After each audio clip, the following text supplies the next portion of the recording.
Beautiful লাইফে আপনাকে স্বাগত। একটি মানুষ বাইরের ঝড়কে সামলাতে পারে, কিন্তু নিজের ভেতরের ঝড় দুশ্চিন্তা তাকে ভেঙে দেয় নিঃশব্দে। আপনি কখনো ভেবেছেন মানুষ ঘুমাতে গিয়ে জেগে থাকে কেন? কেন ভালো খাবারের মাঝেও স্বাদ পায় না? সেই অদৃশ্য ভয়, সেই অকারণ অস্থিরতা, এটাই দুশ্চিন্তা। আজ আমরা কথা বলবো সেই অদৃশ্য শত্রুর সাথে, যে আপনাকে না মেরেই ধ্বংস করে দিতে পারে।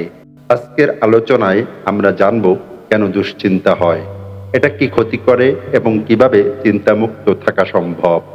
আমাদের আজকের আলোচনার বিষয় দুশ্চিন্তা কেন হয়, কিভাবে মুক্তি পাবেন। চলুন আপনার ভিতরের শান্তির দরজাটা আবার খুলে দেই যুক্তি, অভিজ্ঞতা আর বাস্তব কৌশলের আলোয়।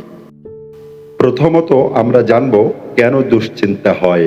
দুশ্চিন্তা হওয়ার গুরুত্বপূর্ণ তিনটি কারণ রয়েছে। নাম্বার 1, ভবিষ্যতের ভয়। দুশ্চিন্তা সাধারণত ঘটে এমন কিছু নিয়ে যা এখনো ঘটেনি, কিন্তু আমাদের মন আগেই সেটিকে ঘটিয়ে ফেলে কল্পনায়। নাম্বার 2, নিয়ন্ত্রণ হারানোর ভয়। মানুষ যা নিয়ন্ত্রণ করতে পারে না তা নিয়ন্ত্রণ করার চেষ্টা করে ভিতরে ভেতরে, এটাই দুশ্চিন্তার মূল। নাম্বার 3, অতীতের পিছুটান। কিছু ভুল, ব্যর্থতা বা অপূর্ণতা আমাদের মনে ভয় তৈরি করে, আবার এমনটা হবে কিনা। সত্যিকার অর্থে দুশ্চিন্তা হলো অতীত ও ভবিষ্যতের মাঝে বর্তমানকে ভুলে যাওয়ার মানসিক অসুখ। দ্বিতীয়ত আমরা জানব দুশ্চিন্তার ক্ষতিকর প্রভাব।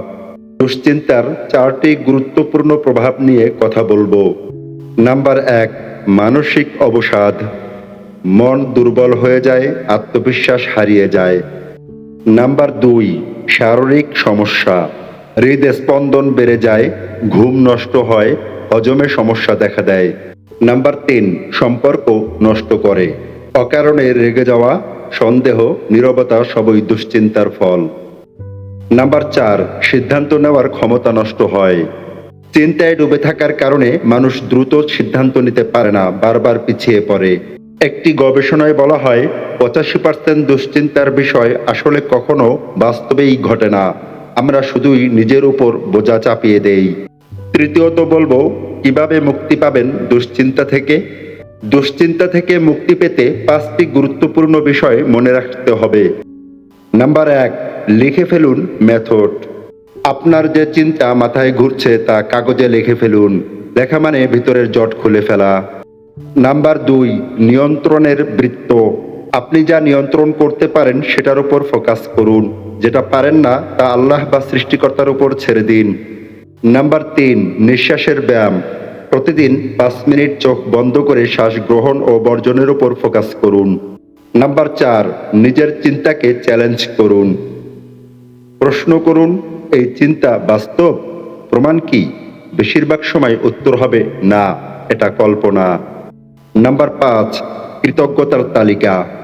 প্রতিদিন রাতে 3টি জিনিস লিখুন যা আপনাকে আনন্দ দিয়েছে বা আপনি পেয়েছেন। সর্বশেষ আমরা জানব কখন চিকিৎসা জরুরি। যদি দুশ্চিন্তা আপনাকে প্রতিদিনের কাজ করতে না দেয়, নিদ্রা, খাওয়া বা সম্পর্ক একেবারে ভেঙে পড়ে, যদি ঘন ঘন দুঃস্বপ্ন বা আতঙ্ক হয়, সেক্ষেত্রে একজন মনোরোগ বিশেষজ্ঞ বা কাউন্সিলরের কাছে যাওয়াই উত্তম। প্রিয় বন্ধু, জীবনের প্রতিটি ভোর একটি নতুন সম্ভাবনা, কিন্তু আমরা যদি বিগত রাতের দুশ্চিন্তায় আটকে থাকি তাহলে সেই আলোকে দেখার সময় হবে না। দুশ্চিন্তা আসবেই, কিন্তু আপনি চাইলে সেটিকে সামলাতে পারবেন। আজ যা বললাম শুধু শুনে রেখে দিবেন না, আজ রাতেই আপনার চিন্তার তালিকাটা লিখে ফেলুন। আর মনে রাখবেন, আপনি একা নন। পৃথিবীর সবচেয়ে সফল মানুষগুলোও দুশ্চিন্তায় ভুগেছে, তবে তারা হেরে যায়নি। আপনারও দরকার নেই হেরে যাওয়ার। ভিডিওটি ভালো লাগলে লাইক, শেয়ার এবং কমেন্ট করে জানাবেন দুশ্চিন্তা থেকে মুক্ত থাকতে আপনি পারবেন তো। ভালো থাকুন, শান্তিতে থাকুন আর জীবনের প্রতিটি মুহূর্ত উপভোগ করুন ভয় নয়, বিশ্বাস নিয়ে। ধন্যবাদ।